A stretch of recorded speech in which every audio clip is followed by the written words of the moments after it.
You got a headache? There's a pill for it. You want to feel up? Go to the neighborhood doctor. A cold, Monday morning blues, pills to make you focus more, and even pills for your kids to control their behavior.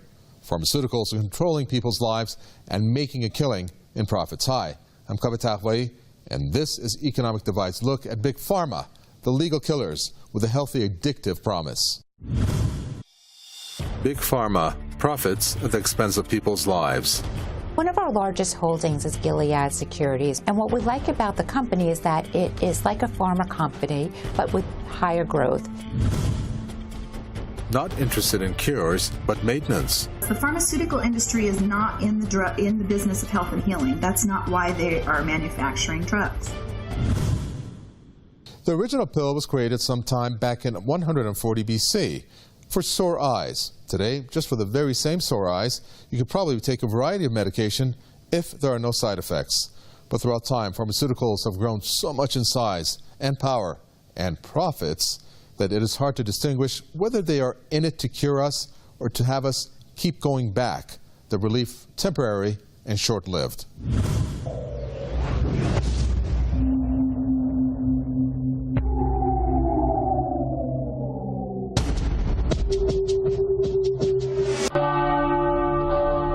There's no such thing as a safe drug. By the time a drug's approved and it hits the general population, we don't know even 50% of the side effects that are involved with that drug. We were being trained to misinform people.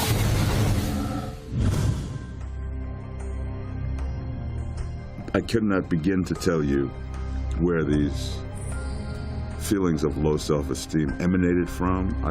There were no instances that I could recall. There were no events. It was just this thing, and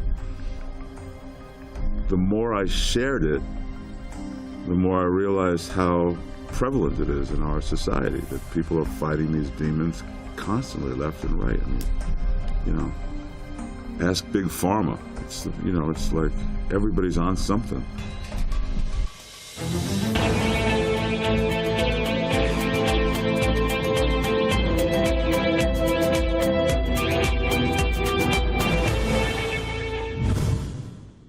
That's like a nightmare coming true for people who are sick, that pharmaceutical companies are out to maintain sickness so that they can reap big profits. So they can continuously make profits by not actually healing people, but maintaining their sickness. But that is just one aspect of what these big pharma companies are doing. One of the things that we examine in our film, both American Addict and American Addict 2, The Big Lie, is this culture of addiction.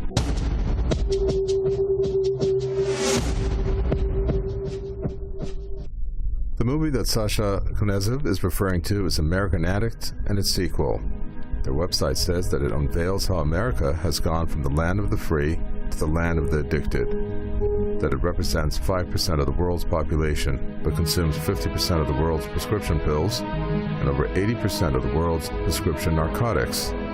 This is not a coincidence. I'm an American addict. Right now, pharmaceutical companies are in control. And it's the lawyer's fault, okay? It's the lawyer's fault. We invented corporations. We didn't give it a conscience. We didn't give it a soul. You can't put it in jail. This is a criminal act on the part of a company. Their marketing is ingenious. It is so illegal, it makes the Colombian cartel look like child's play. I'm an American addict. Relationships between the FDA, Big Pharma, physicians, and the media are in place to ensure that medical problems are treated primarily with pills. The horrific consequences that results from this practice results in overuse, abuse, and unnecessary deaths.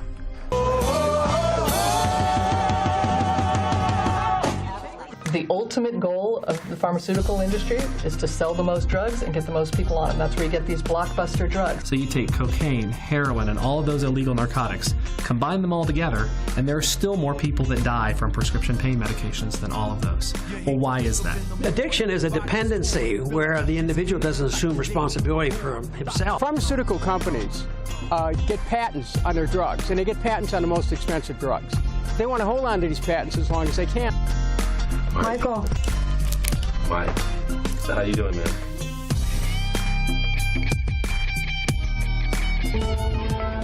Why is it that as Americans we have this culture of addiction?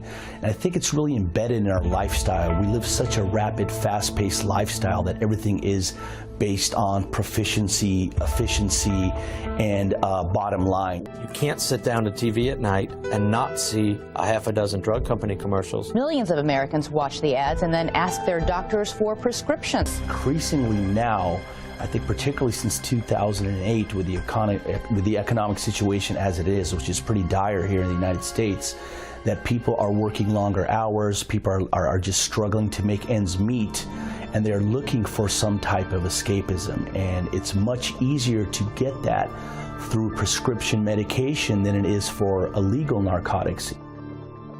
The look at the global spending on medicines helps us better understand the pattern of purchases from when the financial crisis hit. From 2007 to 2012, global spending skyrocketed from $731 billion to $965 billion in the course of 5 years, an increase of $234 billion. But then from 2012 to 2017, global purchases increased by $152 billion only, even though 3 of those years were speculated. With the medication aspect of it, it's much easier to get it from a doctor, and if a doctor does prescribe it to you, there's some sensibility that, well, this isn't, how can this be bad? My doctor's giving it to me.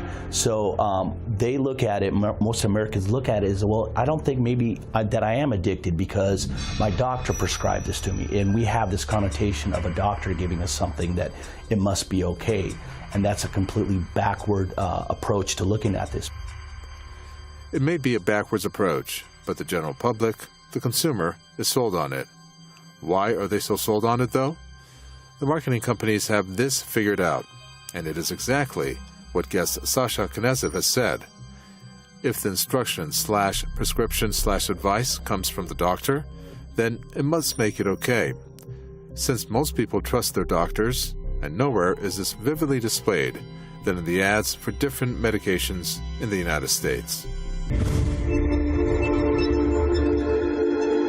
One entity not discussed here is the United States FDA, the Food and Drug Administration.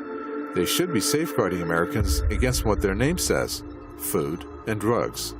The FDA is being infiltrated by many of these multi-billion-dollar pharmaceutical corporations. It's actually a pharmacological complex, much like the military-industrial complex, but we look at it from an economic perspective. The pharmaceutical companies took over from the tobacco companies, and they are now the most powerful lobby. And I'm talking from a business standpoint, from a business sense. They are the most powerful lobby in the United States, hand down. They pretty much, took over and wiped out the tobacco company, and now they run the show. So when you look at an entity like the FDA, a state institution that's there for us as a public, we pay for it with our tax dollars. And the intent and the purpose of the FDA is to bring safety to food, medication, pretty much anything that we put in our mouth or we consume.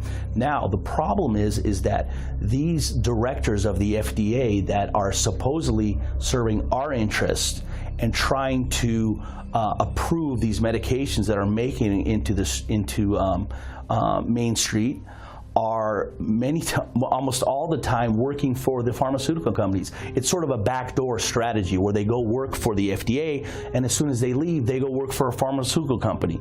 This is how far the U.S. government has come. They've acknowledged that there is a problem, just the same way that they have been fighting illegal drugs, a battle they have not won.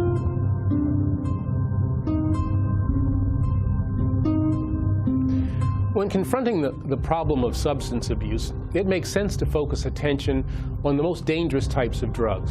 And right now, fewer substances are more lethal than prescription opiates and heroin.